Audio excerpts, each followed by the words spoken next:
जय हिंद बच्चों। शुरू करते हैं आज की क्लास।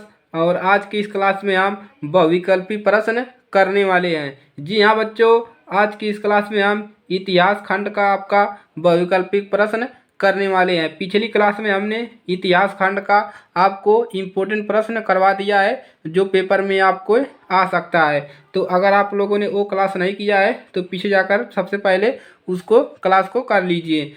तो वहाँ पर हमने जो भी मोस्ट इम्पोर्टेंट प्रश्न है उसको बताया है, उन्हीं सभी को आपको तैयार करके जाना है पेपर देने। तो आज की इस क्लास में हम बहुविकल्पी प्रश्न पढ़ेंगे। जितने भी इम्पोर्टेंट प्रश्न है इतिहास के सभी बहुविकल्पी प्रश्नों को हल करेंगे।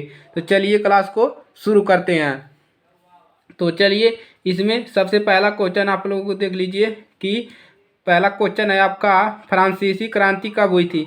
ये हमने अपने अनुभव से बनाया हुआ है और ये जितने भी इम्पोर्टेंट क्वेश्चन है ये क्वेश्चन सभी आए हुए हैं ये, और इस बार आने के चांसेस ज़्यादा हैं। तो चलिए, पहला क्वेश्चन है फ्रांसीसी क्रांति कब हुई थी। जो फ्रांस की क्रांति हुई थी ये पूछ लेगा कि कब हुई थी। तो फ्रांस की क्रांति कब हुई थी? 1779 में। कब हुई थी?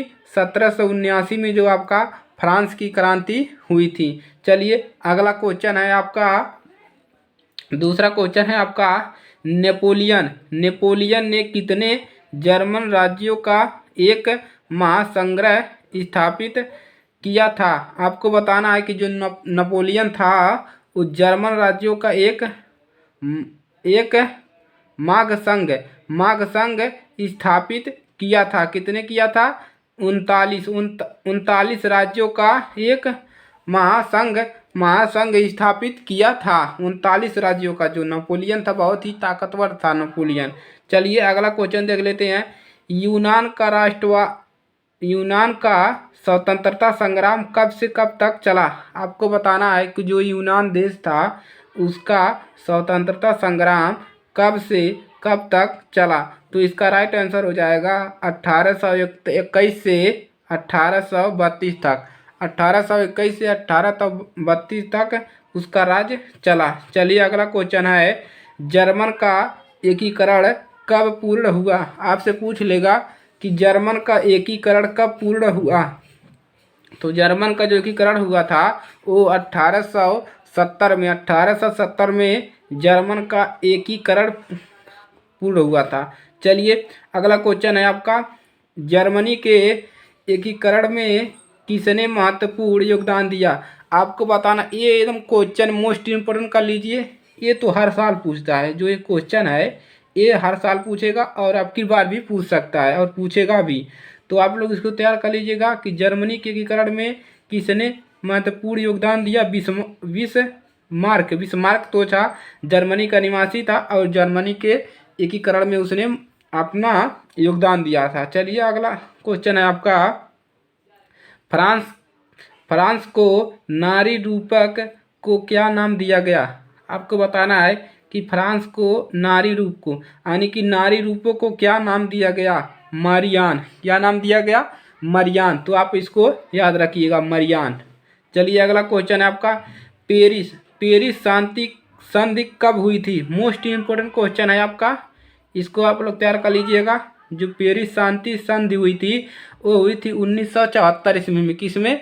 1974 ईस्वी में पेरिस शांति संधि हुई थी। चलिए, अगला क्वेश्चन है, 1921 की यानी कि 1921 की जनगणना के अनुसार अकाल और महामारी के कारण कितने लाख लोग मारे गए। आपको बताना है, ये भी पूछ लेगा एक नंबर में। एक ही नंबर का ये सभी प्रश्न है, ऑब्जेक्टिव है, एक नंबर में पूछेगा। 1921 की जनगणना के अनुसार अकाल और महामारी के कारण कितने लाख लोग मारे गए। तो 120 से 130 लाख। ये जहाँ पर ऑप्शन आपको 4 ऑप्शन दिया जाएगा उसमें से ये जहाँ रहेगा उसी पे आपको टिक कर देना है, 120 से 130 लाख। चलिए, अगला क्वेश्चन है, महात्मा गांधी भारत कब लौटे थे। मोस्ट इम्पोर्टेंट क्वेश्चन है। तो आप लोग बताएंगे कि महात्मा गांधी भारत कब लौटे थे। कब लौटे थे?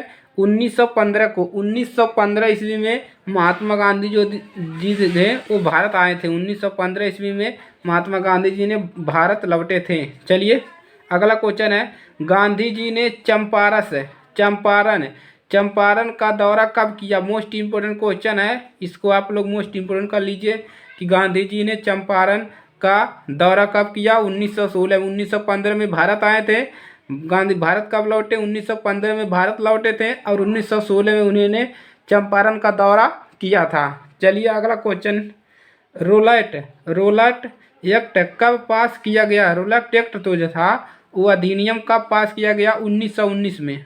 1919 में रोलट एक्ट पास किया गया। मोस्ट इम्पोर्टेंट क्वेश्चन है, इसको आप लोग तैयार कर लीजिए, ये हर साल पूछता है, इस साल भी पूछेगा। चलिए अगला क्वेश्चन है, जलियांवाला बाग हत्याकांड कब हुआ था? ये भी आपसे हर साल ये दोहरा रहा है क्वेश्चन, हर साल दोहरा रहा है कि जलियांवाला बाग हत्याकांड कब हुआ था? तो 13 अप्रैल 1919 में। 1919 में ही हुआ था और 1919 में रोलट एक्ट भी पास किया गया। तो उसी समय में ये जलियांवाला बाग भी हत्याकांड हुआ। और आपसे पूछ सकता है कि ये कहाँ हुआ था? तो ये कहाँ हुआ था? अमृतसर में। कहाँ हुआ था? अमृतसर। अमृतसर में ही जलियांवाला बाग हत्याकांड हुआ था। चलिए नेक्स्ट क्वेश्चन है आपका, हिंदू स्वराज नामक पुस्तक किसने लिखी थी? आपको बताना है हिंदू स्वराज नामक पुस्तक किसने लिखी थी? महात्मा गांधी जी ने। किसने? महात्मा गांधी जी ने हिंदू स्वराज नामक पुस्तक लिखी थी। चलिए अगला क्वेश्चन है, अवध के किसानों का नेतृत्व कौन कर रहा था? अवध के किसानों का नेतृत्व कौन कर रहा था? बाबा रामचंद्र। कौन कर रहा था? बाबा रामचंद्र। चलिए अगला क्वेश्चन है, चौरी चौरा की घटना कब हुई थी? आपको बताना है कि चौरी चौरा की घटना कब हुई थी? तो कब हुई थी? 1922 में। कब हुई थी? 1922 में। और आपसे पूछ लेगा कि चौरी चौरा कांड कहाँ हुआ था? कहाँ हुआ था आप लोगों को पता है? तो कहाँ हुआ था? गोरखपुर में। कहाँ हुआ था? गोरखपुर। जी हाँ बच्चों, अपना गोरखपुर, यही गोरखपुर में ही चौरी चौरा कांड हुआ था। तो इसको भी आप लोग याद रखिएगा। चलिए अगला क्वेश्चन है, साइमन कमीशन भारत कब पहुंचा? ये मोस्ट इम्पोर्टेंट ये भी है, इसको भी कर लीजिए।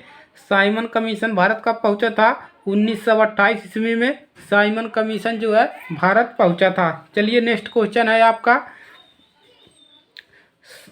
साबरमती से दांडी तक की दूरी कितनी है? आपको बताना है साबरमती से दांडी तक की दूरी कितनी है, ये पूछेगा। तो कितनी दूरी है? 240 किलोमीटर। साबरमती से दांडी जो है 240 किलोमीटर की दूरी है। चलिए अगला क्वेश्चन है, पूना फैक्ट कब हुआ? मोस्ट इम्पोर्टेंट प्रश्न है, इसको आप लोग तैयार कर लीजिए। तो पूना फैक्ट कब हुआ था? 1932 ईस्वी में पूना फैक्ट हुआ था। किसमें? 1932 ईस्वी में। चलिए अगला क्वेश्चन है, वंदे मातरम किसने लिखा था? ये तो सभी को पता रहता है, जिसको भी नहीं पता है वो देख ले कि वंदे मातरम किसने लिखा था?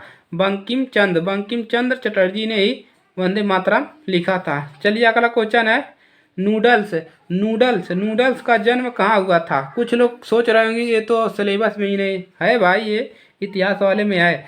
तो नूडल का जन्म कहाँ हुआ था? चीन में। तो इसको आप लोग, छोटा सा क्वेश्चन है, इसको आप लोग याद कर लीजिएगा। चलिए अगला क्वेश्चन है, 19वीं सदी में विश्व व्यापार का सबसे बड़ा केंद्र कौन था? यानी कि 19वीं सदी में व्यापार का सबसे बड़ा देश कौन था? सबसे बड़ा देश जो था 19वीं सदी में वो था आपका यूरोप। यूरोप ही सबसे बड़ा व्यापार का सबसे बड़ा देश था। तो चलिए अगला क्वेश्चन हम देखेंगे।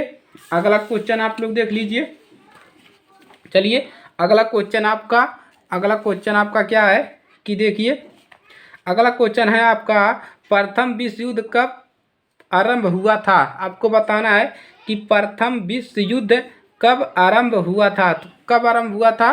1914 में। कब हुआ था? 1900। तो जो आपका प्रथम विश्व युद्ध हुआ था वो कब आरंभ हुआ था? 1914 में। 1914 में प्रथम विश्व युद्ध आपका जो हुआ था, शुरू हुआ था। मोस्ट इम्पोर्टेंट क्वेश्चन है, इसको आप लोग तैयार कीजिएगा। चलिए नेक्स्ट क्वेश्चन क्या है आपका कि द्वितीय विश्व युद्ध कब शुरू हुआ? आपको बताना है कि द्वितीय विश्व युद्ध कब शुरू हुआ? 1933 में। 1939 में आपका 1939 में द्वितीय विश्व युद्ध शुरू हुआ था। शुरू हुआ या आरंभ हुआ, एक ही बात है। चलिए अगला क्वेश्चन, चीनी क्रांति कब हुई थी, आपको बताना है कि चीनी क्रांति कब हुई थी। तो चीनी क्रांति जो है 1949 में चीनी क्रांति हुई थी। तो ये आप लोग याद रखिएगा। अगला क्वेश्चन है आपका स्पिनिंग जेनी का आविष्कार किसने किया था। स्पिनिंग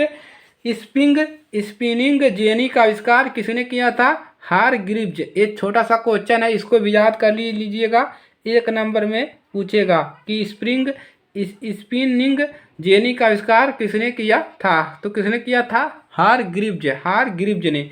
चलिए अगला क्वेश्चन है आपका 1850 तक भारतीय आयात में सूची माल का आयात कितना प्रतिशत था, यानी कि सूती माल का 1850 में भारतीय आयात में सूती माल का जो कितना प्रतिशत आयात था, यानी कि कितना प्रतिशत आयात करते थे, तो 31%। कितना प्रतिशत, 31%। चलिए अगला क्वेश्चन है फ्रेंच इंडो चाइना का गठन कब हुआ।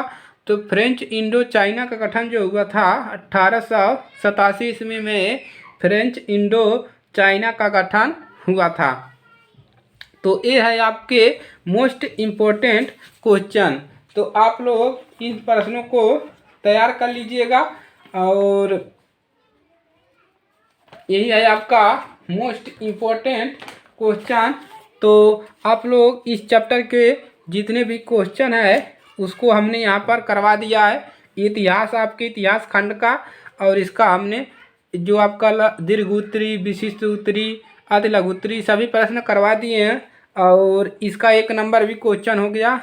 और आगे की क्लास में हम अगले खंड का प्रश्न उत्तर और वैकल्पिक प्रश्न लाएंगे। तो चलिए आज के लिए सिर्फ इतना ही, और अगर ये क्लास अच्छी लगी तो वीडियो को लाइक कर दीजिए, और नए स्टूडेंट हैं तो चैनल को सब्सक्राइब कर लीजिए। मिलते हैं नेक्स्ट क्लास में, और अपने दोस्तों के पास शेयर करना मत भूलिएगा। अपने दोस्तों के पास, सभी के पास शेयर कीजिए, ज़्यादा से ज़्यादा शेयर कीजिए। चलिए मिलते हैं नेक्स्ट क्लास में, तब तक के लिए जय हिंद, जय भारत। तैयारियां करते रहिए और पेपर में अच्छा नंबर लाइए।